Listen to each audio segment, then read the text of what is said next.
Salut à tous, je suis très content de vous retrouver pour cette toute nouvelle vidéo consacrée à la cybersécurité. Donc aujourd'hui, on va voir ensemble comment faire pour trouver le mot de passe Wi-Fi de n'importe quelle box. Donc vous allez voir, on va pas s'amuser à craquer cette clé parce qu'aujourd'hui, avec les sécurités qu'il y a, ça devient de plus en plus compliqué, de plus en plus long. Donc on va utiliser une subtilité qui nous permettra de trouver cette clé assez facilement la plupart du temps. Donc attention, cette vidéo est à but d'information, à but de découverte, de moyens de se prémunir contre différentes attaques extérieures. Donc j'espère que cette vidéo vous plaira. Donc vous avez remarqué, j'ai déménagé, je suis encore dans les cartons, donc si des fois j'ai des vidéos qui sont un petit peu à la bourre par rapport à ce que je vous avais dit, ne m'en voulez pas. J'ai encore plein de travail à faire pour vous et pour cette maison. Maintenant, on va rentrer dans le vif du sujet. On va découvrir comment faire pour trouver ces mots de passe Wi-Fi facilement. Et j'espère que vous pourrez échanger avec moi afin de pouvoir me donner vos avis sur tout ça. Voilà, allez, on est parti, on se lance dans tout ça et accrochez-vous. Go!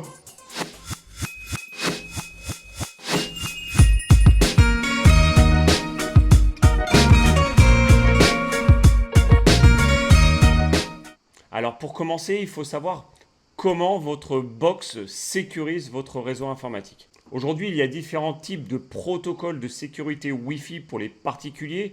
Vous avez le web, donc qui n'existe plus depuis déjà très longtemps. Pourquoi? Parce que très faible, facilement craquable. Il y avait des logiciels qui existent encore qui s'appellent AirCrack qui permettaient de trouver le mot de passe Wi-Fi de votre box en quelques instants.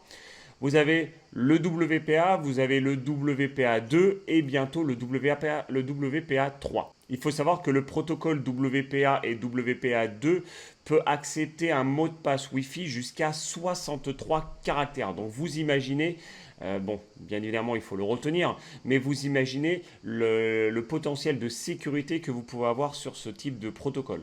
Je vous avais partagé il y a quelques temps sur mon site web un site qui permettait de vérifier la fiabilité de votre mot de passe. Ce site, c'est celui-ci. Vous allez pouvoir justement faire des tests avec différents mots de passe pour voir réellement s'ils sont fiables. On va faire un test très simple. Donc quand vous allez dessus, vous allez marquer « Entrez votre mot de passe ». On va faire un test très simple avec marqué 1, 2, 3, 4. Automatiquement, il me dit un logiciel, n'importe quel type de logiciel, n'importe quel hacker est capable de vous le trouver immédiatement. On va faire un autre test, on va faire password. Pareil, immédiatement, c'est quelque chose qui est très peu fiable. Maintenant, on va faire un autre essai. On va prendre ma chaîne YouTube, on va me taper Phoenix. Phoenix, pouf, immédiatement, c'est quand même assez dur à trouver. C'est quand même assez facile, pardon, à trouver. Donc, on va faire le P majuscule, le H, le O majuscule, le E minuscule, le N majuscule, le I minuscule et le X majuscule. On augmente de 25 secondes. Enfin, on passe à 25 secondes. Mais si on rajoute cette fois-ci, je ne sais pas, par exemple 2021, je passe à 41 années. Pourquoi? Parce qu'on a cassé au final ce mot, qui était Phoenix, et on a rajouté quelque chose après. Donc on peut imaginer plein de choses. On peut mettre un dièse, mais on va faire ça. On met un dièse 2021, et là, pouf, j'augmente automatiquement le nombre d'années. Il faut savoir que aujourd'hui, comme je vous ai dit, il y a des logiciels qui sont utilisés spécialement pour trouver toutes les combinaisons de différents mots. Donc, n'utilisez pas un mot connu dans le dictionnaire que même si vous allez le modifier avec différents caractères, il peut rapidement être trouvé. Vaut mieux, comme je l'ai souvent dit, créer une phrase et cette phrase à la modifier en mettant des caractères spéciaux, en mettant des chiffres, en mettant des espaces tout simplement. Regardez. On va faire quelque chose de très simple. On va marquer il fait beau. Donc je vais marquer I majuscule, un L, espace, fait donc F-A-I-T, mais sans majuscule, espace, et beau. Et regardez, simplement j'ai marqué il fait beau, et je passe quand même à pas mal d'années. Voilà. Donc c'est ça aussi qu'il faut se rendre compte, c'est que avec des systèmes comme le WPA et le WPA2, où on peut mettre des mots de passe à rallonge, de plus en plus, les hackers ont du mal à trouver ces mots de passe. Donc, il existe des systèmes de dictionnaire. En fait, ce sont des fichiers qui contiennent énormément de mots. Et automatiquement, le logiciel qui va craquer ce réseau Wi-Fi va tester différents mots les uns à la suite des autres. Donc, il existe, j'en ai des dictionnaires avec des milliers, des milliards de mots, des combinaisons possibles, etc. Vous pouvez même vous en générer des dictionnaires, mais vous vous rendez compte que bah, forcément, plus le mot de passe est compliqué, plus ça va être dur de trouver celui-ci. Et c'est là que rentre vraiment le but de cette vidéo. C'est, comme je vous ai dit, les mots de passe sont très durs à trouver. Donc, à quoi chercher, à quoi bon chercher un mot de passe qui va mettre des années, des siècles, peu importe, à être trouvé. Surtout que la plupart du temps, le mieux c'est de changer un mot de passe tous les 30 jours. Donc, honnêtement, moi un mot de passe comme ça, je le change tous les 30 jours, impossible de le trouver. Donc il y a des subtilités, il y a des failles beaucoup plus importantes. Et cette faille, malheureusement, c'est l'être humain. Et justement, c'est sur ça que les différents hackers vont jouer. C'est sur la faiblesse de l'être humain, sur son ignorance de la sécurité. Et justement, grâce à ça, et c'est ce que on va exploiter aujourd'hui, on va pouvoir retrouver, et encore, c'est même pas retrouver, c'est que l'utilisateur va nous donner librement son mot de passe. Et là, vous allez voir que bah, ça fait un peu peur. Parce que n'importe qui, et là je peux vous assurer que sur 10 personnes, bah, il y en a peut-être 7 ou peut-être 8 en fonction des connaissances de chacun, bah, qui vont librement donner son mot de passe. Donc pour faire tout ça, on aura quand même besoin de matériel. Alors, le matériel que l'on va utiliser, vous avez dû le voir souvent sur mes vidéos, c'est une distribution sur Kali Linux, donc un ordinateur portable, un ordinateur fixe, peu importe, ou en machine virtuelle. Et nous aurons besoin de 2 antennes Wi-Fi. Donc vous comprendrez pourquoi. Alors de base, vous pouvez utiliser l'antenne Wi-Fi de votre ordinateur, à condition qu'il soit déjà préinstallé sur Kali Linux, ou alors il faut l'installer. Et une autre antenne secondaire qui nous servira à faire autre chose. Ça, c'est vraiment, on va déjà construire notre base de travail. Et ensuite, vous allez voir que tout va se déclencher, tout va se faire progressivement et ça va être assez intéressant. Donc, je vous invite à aller sur ma chaîne YouTube, donc Phoenix espace V8.3, et vous allez retrouver une vidéo que j'avais fait il y a quelques temps. Donc, quand vous allez dans la partie vidéo, vous allez chercher la vidéo qui va s'appeler « Créer un faux point d'accès Wi-Fi ». Voilà, on ne va pas forcément la lancer. Et je vous invite à la visualiser et à faire ce qui est noté dessus. Donc, le but, ça va être de créer un point d'accès Wi-Fi, donc grâce aux différents outils que je vais vous expliquer sur cette vidéo.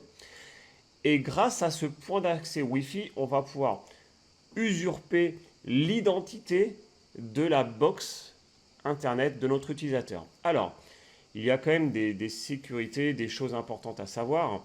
Et c'est pour ça que cette technique n'est pas forcément efficace à 100%, bien évidemment. Aujourd'hui, si vous captez les différents réseaux Wi-Fi que vous avez à proximité, vous allez tomber sur des réseaux Wi-Fi qui vont s'appeler Lightbox, qui vont s'appeler B-Box, qui vont s'appeler Freebox, SFR, etc., parmi les plus connus. Et c'est ces réseaux Wi-Fi que nous allons exploiter, que nous allons faire en sorte de trouver ce mot de passe. C'est pour ça que la première chose importante à faire quand vous avez votre réseau Wi-Fi, c'est de changer le nom. Si vous laissez le nom d'origine, alors déjà, pareil, j'avais montré sur un de mes tutos sur mon site que les anciennes B-Box, avec le nom d'origine, on pouvait facilement trouver le mot de passe. Donc ça, c'était quand même très dérangeant en termes de sécurité. C'est avec le nom de la B-Box, on pouvait trouver le mot de passe par défaut. Donc c'était quand même un petit peu dangereux. Mais la première chose, comme je vous ai dit, c'est de changer le nom Wi-Fi de votre box. Peu importe, vous l'appelez Tartampion, vous l'appelez n'importe quoi, mais ne laissez pas le nom Wi-Fi d'origine de votre box. Parce que automatiquement, on va être capable d'identifier sur quel type de box vous êtes, donc sur quel fournisseur d'accès Internet. Et grâce à ça, on va pouvoir utiliser la technique que je vais vous présenter aujourd'hui. Donc une fois que votre point d'accès Wi-Fi est créé, donc vous allez avoir 2 antennes. Une antenne qui va usurper le nom d'un réseau Wi-Fi que vous aurez choisi. Et la deuxième antenne qui va rediriger le trafic Internet vers votre box à vous. Et c'est ce premier réseau Wi-Fi qui va nous intéresser, c'est trouver le nom d'une box qui est à proximité. C'est-à-dire que Exemple, vous avez dans vos réseaux Wi-Fi à proximité une 9box, donc une box de chez SFR. Il y a un mot de passe, vous ne pouvez pas y accéder. Donc ce que l'on va faire, c'est que notre point d'accès Wi-Fi, notre faux point d'accès Wi-Fi, on va lui donner le même nom que cette box. Donc ça, pour l'instant, c'est la première étape. On va mettre le même nom que la box en question. Sauf qu'on ne va pas mettre de mot de passe. Donc là, pour l'instant, on va surtout mettre ce nom, mais on ne va pas encore activer ce réseau Wi-Fi. Il ne faut pas qu'il soit visible. Une fois que c'est fait, vous allez créer une page web qui correspond à l'interface graphique de cette box. Donc cette page web, pareil, je ne vais pas vous montrer, je ne vais pas vous en partager une, ça c'est totalement illégal. À vous d'imaginer comment faire pour en avoir une ou comment la créer, si vous y connaissez un peu en création de page web. Et vous allez l'héberger sur un serveur à vous, donc de préférence un serveur gratuit, un FTP gratuit, afin que le point d'accès Wi-Fi redirige, quand une personne se connectera sur votre box, enfin sur votre point d'accès Wi-Fi, automatiquement ça redirige vers cette page web. Et vous allez comprendre pourquoi. Là, on va mettre ça en stand-by. On va créer cette fausse page web. Donc automatiquement, les personnes qui se connecteront sur votre réseau Wi-Fi seront redirigées vers cette page web. Et le but, ça va être, comme vous pouvez le remarquer juste ici, de faire croire à une mise à jour qui vous aurait déconnecté de votre réseau Wi-Fi. Donc, l'utilisateur qui va se faire déconnecter, parce que ça, je ne vous l'ai pas dit, mais quand vous allez mettre en place tout ça, vous allez repérer un réseau Wi-Fi où il y a un utilisateur connecté dessus, et vous allez le désauthentifier. Donc ça, c'est des techniques d'attaque Wi-Fi que vous pouvez trouver facilement sur le net. On va désauthentifier la personne qui est connectée sur son réseau Wi-Fi. Et lui, vu qu'il sera automatiquement rejeté de son réseau Wi-Fi, va chercher les différents réseaux Wi-Fi à proximité. Et va tomber sur son réseau Wi-Fi qui a un mot de passe, mais qui ne peut pas utiliser, sur lequel il ne peut pas se connecter, puisqu'on aura toujours lancé notre désauthentification. Et il va retrouver en dessous, ou au-dessus, peu importe, le même réseau Wi-Fi de sa box, mais sans mot de passe. Et malheureusement, vu des fois l'ignorance de certaines personnes, de certains utilisateurs, va cliquer dessus. Va tomber sur notre interface web que l'on aura trouvée, notre page web qui ressemble à une box de chez SFR. Donc ça, l'utilisateur, bêtement, va tomber sur ça et va se dire « Ah bah voilà, c'est suite à une mise à jour que, justement, je ne peux pas me connecter sur mon réseau. » Donc, il me demande simplement de re-rentrer ma clé Wi-Fi pour que je me reconnecte. Et là, la personne va volontairement vous donner sa clé Wi-Fi. Donc vous, ce que vous aurez fait sur votre page web, c'est lorsque la personne va cliquer sur valider après avoir rentré sa clé Wi-Fi, c'est récupérer ce qu'il a tapé et le rediriger vers Internet. Comme ça, ni vu ni connu. Donc, on crée ce faux réseau Wi-Fi qui porte le nom de la box de l'utilisateur. On le déconnecte de son réseau Wi-Fi. Il va se connecter à votre faux réseau Wi-Fi qui va automatiquement le rediriger vers une fausse page web de sa box en lui disant attention, il y a eu une mise à jour du firmware, etc. Merci de remettre la clé Wi-Fi de votre box. Il va faire valider. Il va avoir un message de confirmation comme quoi tout s'est bien passé. Ça aussi, pensez à ça. Et il va être redirigé sur Internet et va continuer son surf sur le web. Et vous, entre-temps, vous allez avoir récupéré son vrai mot de passe Wi-Fi. Voilà. Donc ça, c'est honnêtement, dans la pratique, il n'y a vraiment rien de compliqué. La seule chose, c'est qu'il faut, comme je vous ai dit, créer un faux réseau Wi-Fi. Ça, je vous ai déjà expliqué comment on le fait. Créer une fausse page web. Donc, à savoir créer ça ou d'autres solutions. Mais ça, je ne peux pas vous l'expliquer. À rediriger le trafic de votre faux réseau Wi-Fi vers cette page web. Là, il n'y a rien de compliqué, ça se trouve facilement sur le net, mais pareil, je ne peux pas vous l'expliquer. Et grâce à ça, justement, vous avez tous les outils pour trouver les mots de passe des box aux alentours. Donc vous remarquez, 2 failles. Première faille, on laisse le nom de sa box, le nom Wi-Fi de sa box d'origine pour que l'attaquant puisse trouver quel type de box c'est et créer sa fausse page web. Donc déjà, mauvais point. Deuxième point négatif, on se fait déconnecter et bêtement on se connecte à un faux réseau Wi-Fi. Enfin, pas un faux réseau Wi-Fi, mais on se connecte à un réseau Wi-Fi qui est ouvert. C'est quand même bizarre, c'est quand même louche. Et je rajouterai un troisième point assez dangereux. Quand on est redirigé vers cette page web, on ne pense pas à regarder en en-tête, dans la page d'adresse, le lien exact. Normalement, on est censé être sur un réseau local, donc en 192, 168, etc., l'adresse IP de votre box. Et pourtant, c'est bizarre. Si on regarde dans l'adresse du haut, on est redirigé vers un site web qui correspond à rien.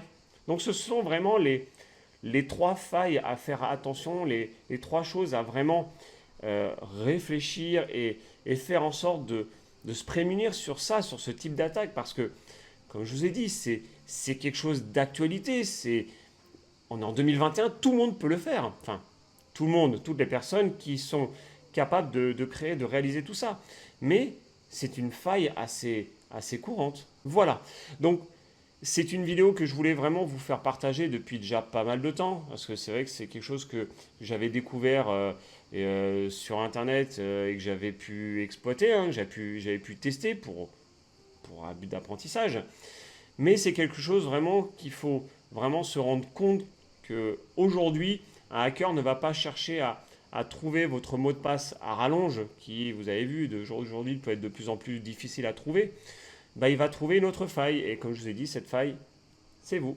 Voilà. Donc j'espère que ça vous a plu. J'espère que vous avez appris différentes choses à mes côtés. Et vous allez voir que j'ai encore d'autres choses à vous faire découvrir, à vous partager pour que vraiment vous appreniez les bases de la sécurité informatique. C'est vrai que c'est très important. C'est un sujet qui me tient vraiment à cœur. Et j'ai vraiment envie que vous appreniez à vous protéger. Je reçois souvent des messages d'amis à moi qui se sont fait pirater ou des personnes qui veulent se faire passer pour ces personnes et qui essayent de me pirater moi. Donc voilà, quand on a les connaissances, quand on a les bons réflexes pour éviter ce type d'arnaque et éviter ce type de piratage, on avance et on part plus confiant. Voilà. Si vous n'êtes pas abonné à ma chaîne, n'hésitez pas à vous abonner. Ça me fait toujours plaisir d'avoir des nouvelles personnes qui me suivent.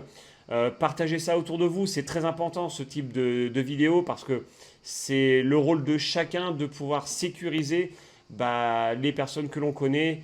Pas que soi-même, mais vraiment les personnes que l'on connaît et justement que chacun puisse se prémunir par rapport à ce type d'attaque. Voilà. Je vous dis à la prochaine. Je vais retourner dans mes cartons, comme je vous l'avais dit. Je vous souhaite de passer une bonne journée ou bonne nuit en fonction de quand vous regardez cette vidéo.